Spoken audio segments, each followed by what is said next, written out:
नमस्कार, देश की बात में आपका स्वागत है। मैं हूं मनोज मानस। खबरों का रुख करेंगे उससे पहले देख लेते हैं इस वक्त की अहम सुर्खियां।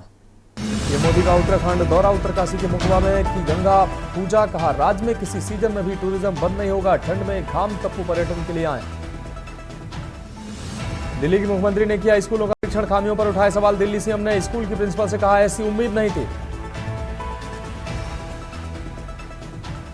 राहुल गांधी के मानहानि मामले में 20 मार्च को सुनवाई। राहुल गांधी ने अमित शाह पर दिया था आपत्तिजनक बयान। बीजेपी नेता विजय मिश्रा ने दर्ज करवाया था केस।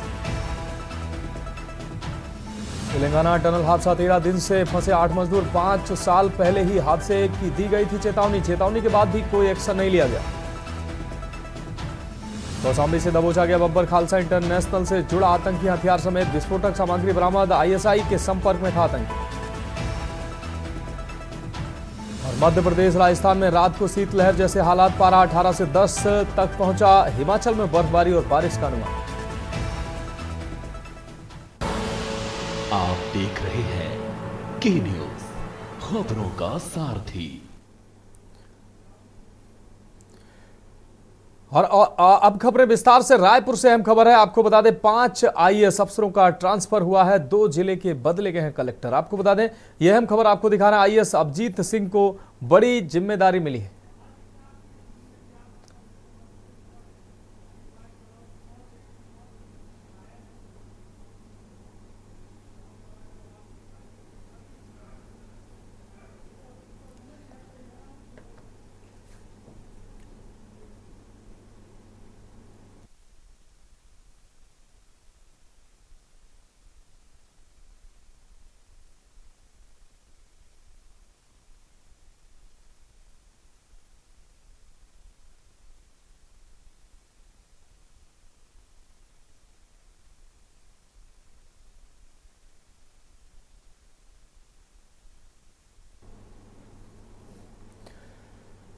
तो यह अहम खबर आपको दिखाना। रायपुर से 5 आईएएस अफसरों का ट्रांसफर हुआ है। जिले में 2 जिले के बदले गए हैं कलेक्टर। आईएएस अभिजीत सिंह को बड़ी जिम्मेदारी मिली है। अभिजीत सिंह दुर्ग के बनाए गए हैं कलेक्टर। अविनाश मिश्रा को धमतरी का कलेक्टर बनाया गया है। रायपुर आपको बता दें नगर निगम के कमिश्नर पद पर थे अविनाश मिश्रा। विश्वदीप को नगर निगम आयुक्त की जिम्मेदारी मिली है। छत्तीसगढ़ सामान्य प्रशासन विभाग ने आदेश जारी किए हैं।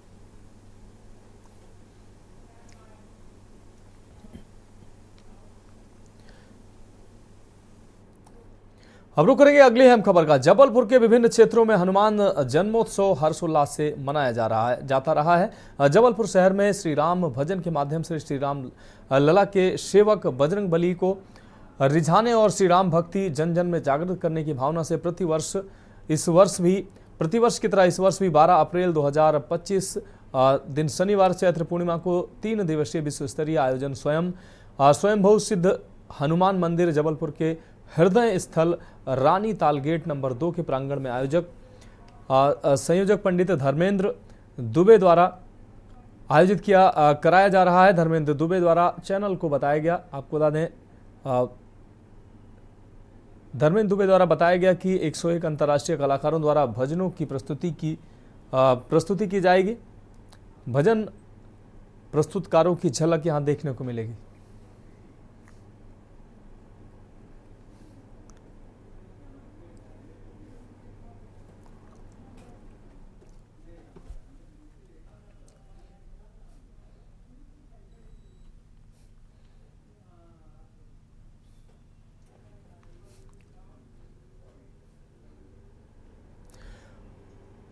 तो देश की बात में अब उत्तर प्रदेश की खबरों का रुख करते हैं। उन्नाव से अहम खबर है, जहां गंगा घाट को मिली है विकास की नई सौगात। सदर विधायक पंकज गुप्ता ने भव्य पूजन किया है।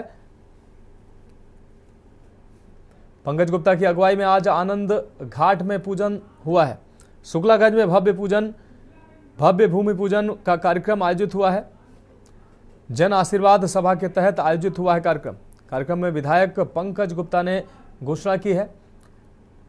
पौनी रोड चौड़ीकरण व सुंदरीकरण का खर्च 11 करोड़ यहां पर खर्च होगा और रोड को जो है भव्य और सुंदर बनाया जाएगा। बनारस घाट की तर्ज पर बनेगा मां गंगा का तट।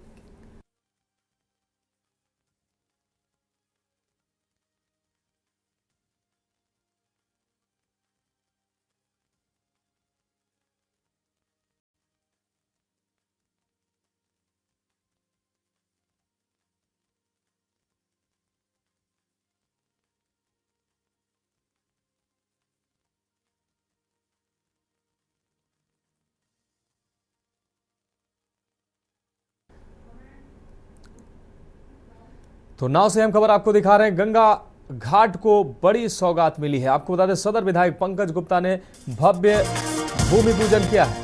पंकज गुप्ता की अगुवाई में आज आनंद घाट में भूमि पूजन हुआ है। शुक्लागंज में भव्य भूमि पूजन कार्यक्रम आयोजित हुआ है। जन आशीर्वाद सभा के तहत आयोजित हुआ कार्यक्रम में विधायक पंकज गुप्ता ने घोषणा की है।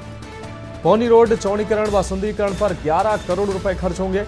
बनारस घाट की तर्ज पर मां गंगा का तट बनेगा। आरती स्थल निर्माण पर खर्च होंगे 1 करोड़ 6 लाख रुपए। शक्तिनगर में गंगा कटान रोकने को बनेगा मार्जिनल बांध। 1 करोड़ 75 लाख रुपए की योजनाओं से होगा विकास। सदर विधायक का स्थानीय लोगों ने भव्य स्वागत किया है। कार्यक्रम स्थल पर भव्य गंगा आरती का आयोजन हुआ है।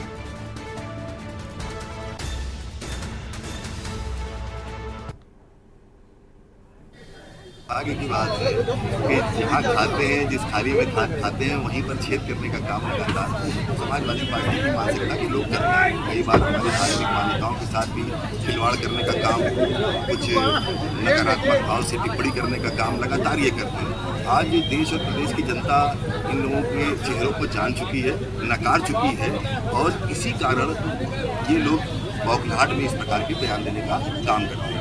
वर्ग विशेष संतुष्ट रहे, इस दृष्टि से इनकी सरकार में योजनाएं भी मिलती थी। इनके वक्तव्य भी इसी प्रकार के रहते हैं। आम जनमानस या बहुसंख्यक समाज से इनका कोई लेना देना। ये दुर्भाग्यपूर्ण है।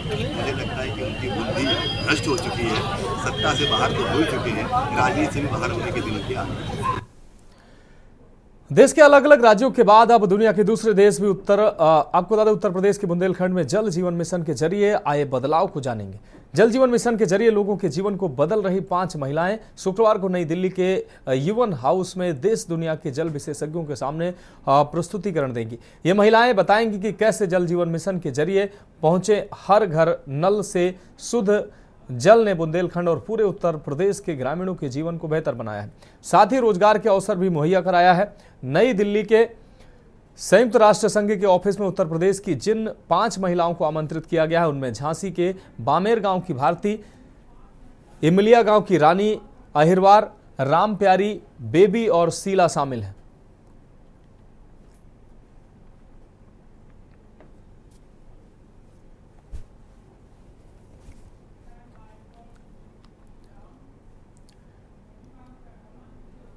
कानपुर सिख वेलफेयर सोसाइटी के कार्यकर्ता आक्रोशित होकर आपको बता दें, अबू आजमी मुर्दाबाद समाजवादी पार्टी मुर्दाबाद के नारे लगाते हुए उन्होंने आज आक्रोश मार्च निकाला। देश को बांटना बंद करो, तुष्टीकरण बंद करो नारे लगाते हुए चौक पर एकत्रित हुए। उन्होंने अबू आजमी के चित्र पर जूते की माला पहनाई और हाथों में पोस्टर लिए हुए कार्यकर्ताओं ने अबू आजमी का पुतला दहन किया। पुतला दहन के बाद बोलते हुए सिख वेलफेयर सोसाइटी के प्रदेश अध्यक्ष सरदार गुरविंदर सिंह छावला ने कहा कि अबू आजमी ने औरंगजेब को महान बताया है। औरंगजेब को महान बताए जाने को लेकर सिख वेलफेयर सोसाइटी द्वारा अबू आजमी का पुतला दहन किया गया है। श्री गुरु गोविंद सिंह चौक गुमटी नंबर 5 में पुतला दहन किया गया है। अबू आजमी ने छत्रपति संभाजी महाराज जो शिवाजी के पुत्र थे, उनको बड़ी क्रूरता से शहीद किया।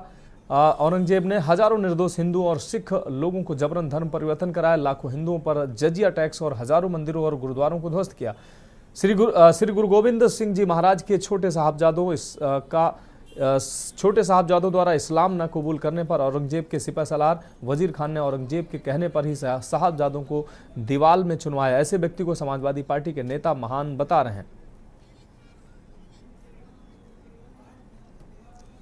आज हम लोगों ने गुमटी में सिख वेलफेयर सोसाइटी के तत्वाधान में समाजवादी पार्टी के नेता और विधायक अबू आजमी ने जो एक बयान दिया है कि औरंगजेब महान थे, तो औरंगजेब जिन्होंने सिखों के 9वें गुरु श्री गुरु तेग बहादुर जी को इस्लाम न ग्रहण करने के रूप में उनको चांदनी चौक पर सर उनका काटकर बलिदानी हुई थी।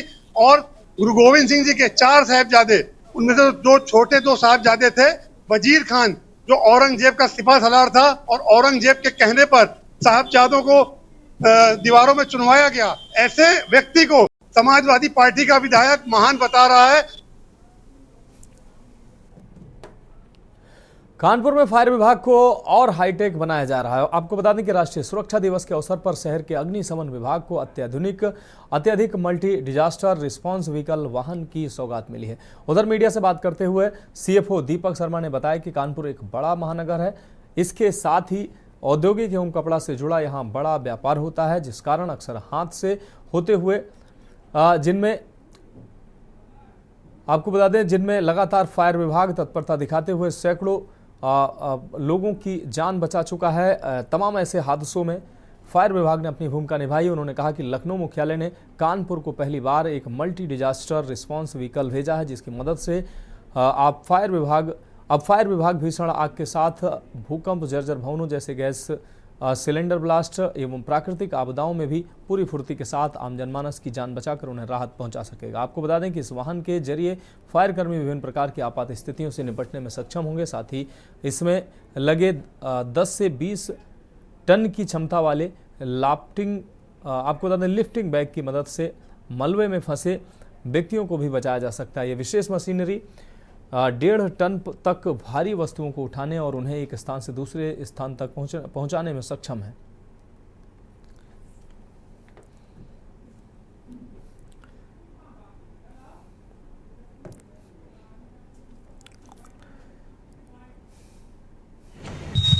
देखिए, अभी मुख्यालय द्वारा हमें मल्टी डिजास्टर रिस्पांस व्हीकल दिया गया है। जैसे इसके नाम से ही प्रतीत होता है डिजास्टर व्हीकल, तो जब कोई भी मेजर आपदा होगी उस मेजर आपदा को हैंडल करने के लिए हमारे पास इसमें विभिन्न तरह के टूल्स हैं, जिसको इस्तेमाल कर आमजन को राहत पहुंचाई जा सकेगी। जैसे कभी भी कोई नेचुरल कैलेमिटी होती है, अर्थक्वेक आता है, बिल्डिंग कोलैप्स होता है, या आपका कोई मेजर गैस लीकेज हो जाता है, कोई गैस पाइपलाइन रप्चर हो जाती है, मेजर कोई कोलाइडल हो जाता है व्हीकल्स का, या और भी किसी तरह की कोई नेचुरल कैलेमिटी है, अर्थक्वेक है, फ्लड है, या कोई भी इस तरह की जो मेजर आपदा होगी, उसमें इस तरह के संसाधन हम लोग काफी हद तक उसको इन टूल्स एंड टेकल्स को यूज करके आमजन को राहत पहुंचा सकते हैं। उत्तर प्रदेश में माध्यमिक शिक्षा विभाग ने नागरिक घोषणा पत्र लागू करने का निर्णय लिया है। इसके तहत जनहित से जुड़ी सेवाओं को चिन्हित कर उनके निस्तारण के लिए समय सीमा तय की गई है। साथ ही अपीलीय अधिकारियों की नियुक्ति भी की गई है। विधानसभा में माध्यमिक शिक्षा राज्य मंत्री गुलाब देवी ने प्रेस कॉन्फ्रेंस कर इस पहल की जानकारी दी।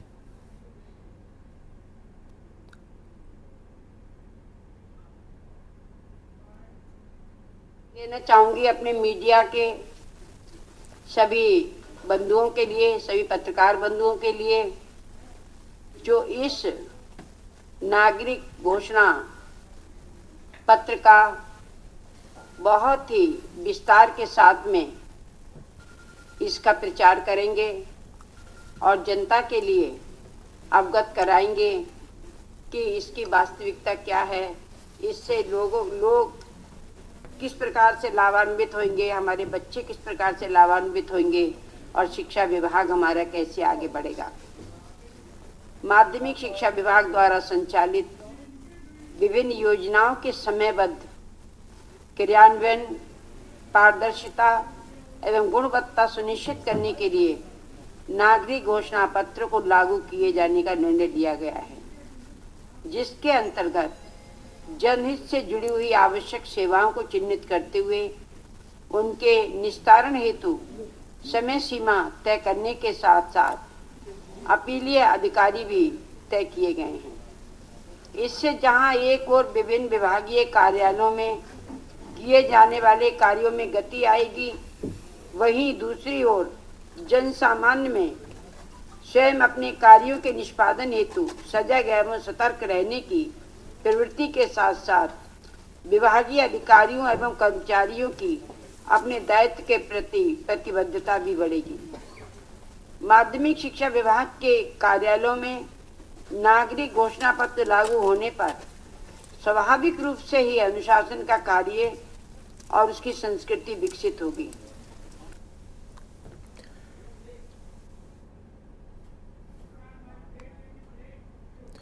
तो खबरों में वक्त एक ब्रेक का, जल्द हाजिर होंगे। ब्रेक के बाद खबरों में एक बार फिर से आपका स्वागत करेंगे। अगली हम खबर का कल्याणपुर क्षेत्र के बंबा रोड पर टूटीपुलिया से आपको बता दें आईआईटी की ओर 600 मीटर आरसीसी सड़क निर्माण कार्य में विधायक नीलिमा कटियार ने हस्तक्षेप किया। कानपुर से अहम खबर आपको दिखा रहे हैं। इस कार्य की लागत 70 लाख रुपए है, जो विधायक के प्रयासों से लोक निर्माण विभाग से स्वीकृत हुआ था। स्थानीय लोगों द्वारा शिकायत मिलने पर कि निर्माण कार्य मानक के विपरीत किया जा रहा है। विधायक नीलिमा कटियार ने तुरंत विधानसभा के बजट सत्र के बाद लखनऊ से निर्माण स्थल पर पहुंचकर कार्य रुकवाया। उन्होंने विभागीय अधिकारियों को बुलाकर मानक के अनुसार काम करने का निर्देश दिया और सड़क निर्माण को आरएमसी प्लांट से कराने की व्यवस्था सुनिश्चित की।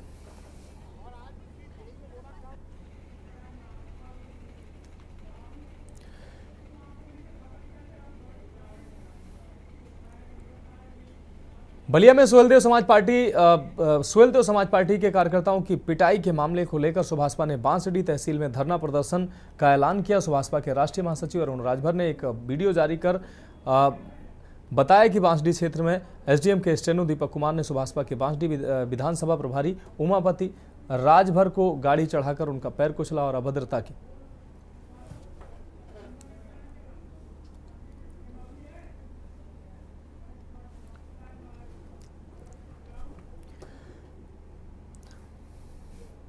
चंदौली जनपद के मुख्य चिकित्सा अधिकारी कार्यालय में तैनात वरिष्ठ सहायक लिपिक अरुण कुमार वर्मा और धानापुर ब्लॉक के हिंगुतरगढ़ में तैनात वार्ड बॉय इंद्रजीत राम के बीच मारपीट का मामला सामने आया। यह घटना जनवरी में हुई थी, जब अरुण कुमार वर्मा को धानापुर सीएससी का अतिरिक्त चार्ज सौंपा गया था। वर्मा का आरोप है कि वार्ड बॉय इंद्रजीत राम ने जबरदस्ती इंक्रीमेंट लगाने की कोशिश की, जबकि उसका इंक्रीमेंट पहले ही 2024 में एडवांस में लग चुका था। इस मुद्दे को लेकर विवाद बढ़ा और वार्ड बॉय ने मारपीट की साजिश रची, जिसमें धानापुर चिकित्सा अधीक्षक भी शामिल थे।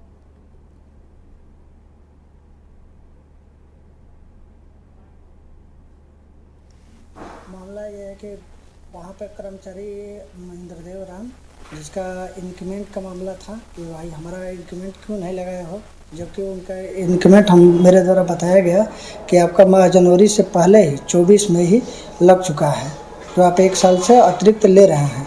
इस महीने में आपका जनवरी में ड्यू नहीं है। इतना कहने के बाद कि भाई आप जाइए और मुझे काम करने दीजिए, इसी बात पे वो लेकर के गाली गलौज करने लगा और मुझे जो मेरे ऊपर हमला कर दिया डंडे से। और कुछ पत्रावलियाँ रखी हुई थी मेरे टेबल पे और सेवा पुस्तकें भी, तो पत्रावलियाँ जो है फाड़ दी गई और 2-4 सेवा पुस्तकें, जिसका मैं बता नहीं पाऊँ किसका था, वो लेकर के भी साथ चला गया।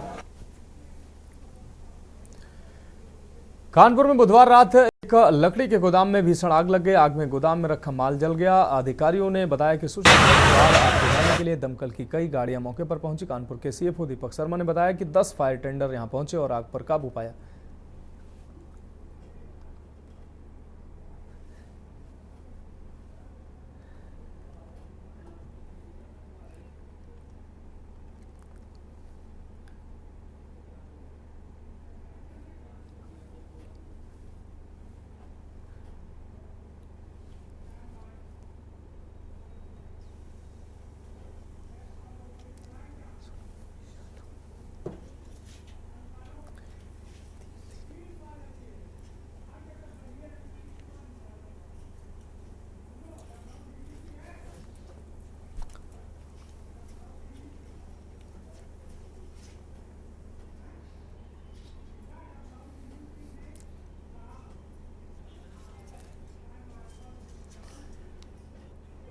उत्तर प्रदेश एसटीएफ और पंजाब पुलिस के संयुक्त ऑपरेशन में 15 मार्च को एक सक्रिय आतंकवादी लजार मसीह को गिरफ्तार किया गया है। ये गिरफ्तारी कौशाम्बी जिले के कोखराज थाना क्षेत्र में की गई। लजार मसीह बब्बर खालसा इंटरनेशनल के जर्मन आधारित मॉड्यूल के प्रमुख स्वर्ण सिंह उर्फ जीवन फौजी के लिए काम करता था और पाकिस्तान स्थित ISI के एजेंटों के संपर्क में था। गिरफ्तारी के दौरान आतंकवादी से 3 सक्रिय हाथगोले, 2 डेटोनेटर और विदेशी निर्मित पिस्तौल, 13 कारतूस, विस्फोटक पाउडर और अन्य सामान बरामद हुआ है।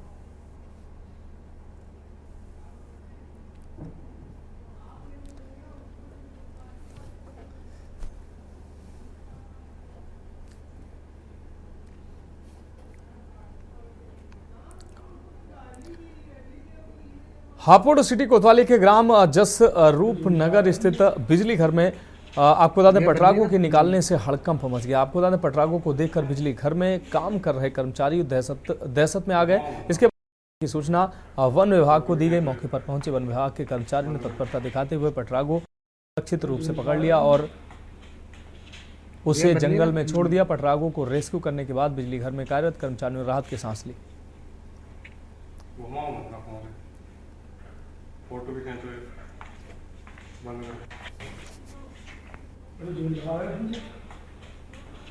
कर बननी ना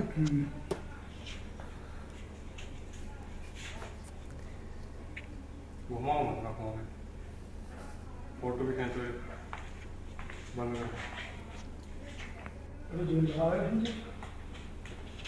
कर बननी ना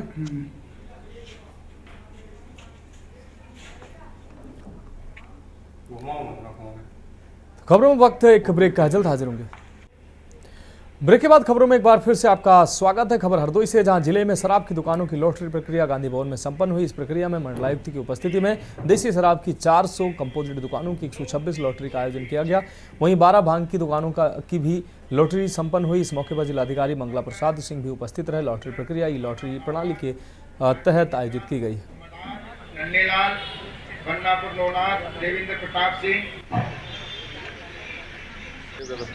आज जनपद हरदोई में उत्तर प्रदेश शासन के निर्देशानुसार आबकारी दुकानों का ई लॉटरी के माध्यम से व्यवस्थापन कार्य संपन्न हुआ। इसमें 6724 आवेदन आए थे और 549 दुकानों का व्यवस्थापन होना था, जिसमें देशी शराब देशी शराब, कंपोजिट और भांग की दुकानों का व्यवस्थापन होना था। नोडल अधिकारी के रूप में माननीय मंडलायुक्त महोदया यहाँ उपस्थित थी और जिला समिति के सभी सदस्य भी यहाँ उपस्थित थे। कार्रवाई संपन्न हुई शांतिपूर्वक और सभी लोग यहाँ से गए। खबर चंदौली से, जहां दीनदयाल उपाध्याय नगर जंक्शन स्थित डीआरएम बिल्डिंग में भ्रष्टाचार के एक और मामले का खुलासा हुआ है। लोको पायलटों ने आरोप लगाया कि डीआरएम कार्यालय में हर महीने 160 पायलटों से अवैध वसूली की जाती है, जिसमें स्टेशनरी कार्य के नाम पर पैसे लिए जाते हैं। इसके अलावा ओवर ड्यूटी के लिए भी कर्मचारियों से वसूली की जाती है और विरोध करने पर उन्हें सजा दी जाती है। लोको पायलटों ने इस भ्रष्टाचार की जांच सीबीआई से कराने की मांग की। इसके विरोध में ऑल इंडिया लोको रनिंग स्टाफ एसोसिएशन द्वारा 19 सूत्रीय मांगों को लेकर प्रदर्शन किया गया।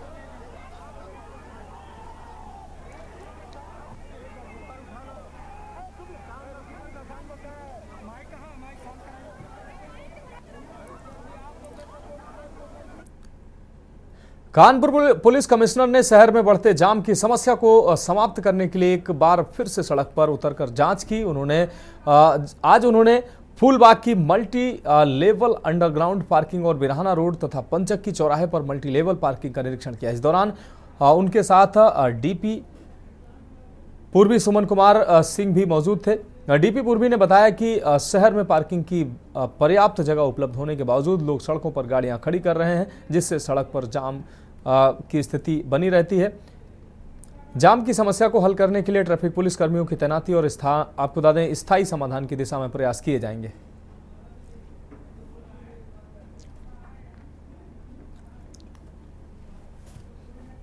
और सर ने जो फूलबाग की हमारी मल्टी लेवल पार्किंग है, अंडरग्राउंड पार्किंग, उसको देखा है। देखिए, पुलिस कमिश्नर सर आए थे और सर ने जो फूलबाग की हमारी मल्टी लेवल पार्किंग है, अंडरग्राउंड पार्किंग, उसको देखा है। बिरहाना रोड का देखा है और अभी सर ने पंचक्की पे जो हमारी मल्टी लेवल पार्किंग है वहाँ पे गए। पर्पज इसका यह है, जो सर का निर्देश मिला है कि हमारे पास बहुत बड़ी पार्किंग एरिया है और उस पार्किंग एरिया में वाहन नहीं जा रहे हैं, यूज नहीं हो रहा है, लोग रोड पे यूज कर रहे हैं। जो शासन की मंशा है, जो माननीय मुख्यमंत्री जी की मंशा है कि सड़कें साफ होनी चाहिए, क्लियर होनी चाहिए और जो गाड़ियाँ हैं निर्धारित प्लेस पे हो, वो जो सर ने डायरेक्शन दिया वो हम लोग कराएंगे। बिरहाना रोड पूरा क्लियर कराएंगे और फूलबाग से चाली चौराहे के बीच में जो रोड पे गाड़ियाँ खड़ी होती हैं उनको करेंगे।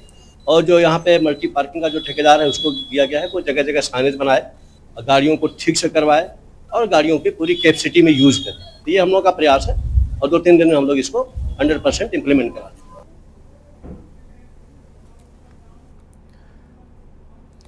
तो देश की बात में उत्तराखंड की खबरों का रुख करते हैं। उत्तराखंड में यूनिफॉर्म सिविल कोड यूसीसी लागू होने के बाद कई बदलाव देखने को मिले हैं, जिसके कारण अधिवक्ताओं में नाराजगी देखने को मिल रही है। इस पर हमारे संवाददाता शिव नारायण ने देहरादून बार एसोसिएशन के बार अध्यक्ष से खास बातचीत की। बार अध्यक्ष ने बताया कि यूसीसी कानून के लागू होने से कानून की प्रक्रिया में कुछ समस्या उत्पन्न हो रही है, जिससे अधिवक्ताओं को कई दिक्कतों का सामना करना पड़ रहा है। वे इस बदलाव को लेकर चिंतित हैं और मांग कर रहे हैं कि इस कानून को लागू करने से पहले सभी पक्षों को से परामर्श लिया जाए।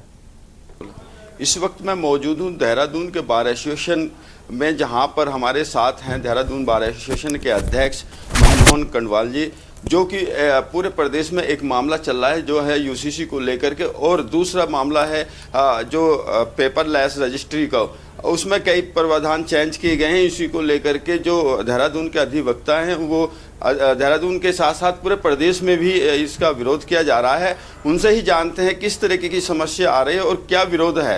सर, क्या विरोध है कि आप जो पेपरलेस हो या यूसीसी का कुछ प्रावधान चेंज हो उसमें आप इसका विरोध करें? देखिए, हमारा यूसीसी को लेके विरोध नहीं है। हमारा विरोध इस बात का है कि जो वसीयत जो हमसे छीनी गई है, विवाह पंजीकरण जो अधिवक्ताओं से छीना गया है, तो इस चीज़ को लेकर हमारा यूसीसी में विरोध है कि भाई हम अधिवक्ता जाएं तो कहाँ जाएं। आज हालात इस कदर होते चले जा रहे हैं, बद से बदतर होते चला जा रहा है हम अधिवक्ताओं का, कि एक आजीविका का संकट पैदा हो गया है। और जब आजीविका का संकट पैदा होता है तो अधिवक्ता करे तो क्या करे, वो कौन सा कार्य करे जिससे कि उसकी जीवन यापन भी अच्छा होता रहे, उसके बच्चे भी पढ़े, शादियाँ भी हों। आज बड़ी बहुत सारी दिक्कतें इस बात की आ गई है। एक मुद्दा और है कि रजिस्ट्री को जो है पेपरलेस किया जा रहा है और वो भी कार्य छीना जा रहा है। लेकिन उसमें तो ये हुआ कि कल एक जो है फ़ोन आया था, उन्होंने कहा कि हम कल आपको जो रजिस्ट्री का इनका डेमो है वो दिखाएंगे और उसमें अधिवक्ताओं की भूमिका ज़रूर होगी। और इसलिए हमने अभी रजिस्ट्रार ऑफिसों की या इन चीज़ों की हड़ताल नहीं करी है और कल उनसे समझेंगे, जानेंगे कि हम अधिवक्ताओं की भूमिका क्या होगी उसमें।